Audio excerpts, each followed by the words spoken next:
തിരുവനന്തപുരം വർക്കലയിൽ വയോധികയെ ആക്രമിച്ച് മാല പൊട്ടിച്ച സംഘം പിടിയിൽ. ചിലക്കൂർ സ്വദേശി സദ്ദാം ഹുസൈനും കോവൂർ സ്വദേശി രാജേഷുമാണ് അറസ്റ്റിലായത്. സ്ഥിരം കുറ്റവാളികളായ പ്രതികളെ കോടതിയിൽ ഹാജരാക്കി റിമാൻഡ് ചെയ്തു.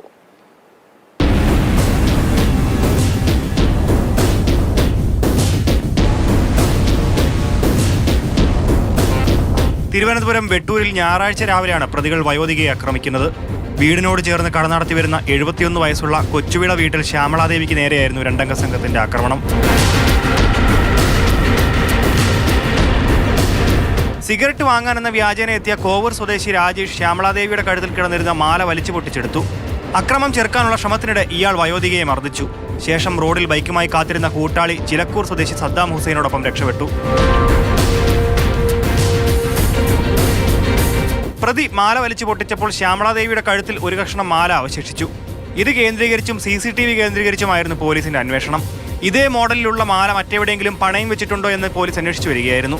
തുടർന്നാണ് പോലീസ് വർക്കലയിൽ തന്നെ സ്വകാര്യ പണമിടപാട് സ്ഥാപനത്തിൽ 1.5 പവന്റെ പൊട്ടിയ മാല കണ്ടെത്തിയത്. പ്രതികൾ ഇത് 50,000 രൂപയ്ക്ക് പണയം വെക്കുകയായിരുന്നു. അറസ്റ്റിലായ പ്രതികളെ കോടതിയിൽ ഹാജരാക്കി റിമാൻഡ് ചെയ്തു. മാതൃഭൂമി ന്യൂസ്, തിരുവനന്തപുരം.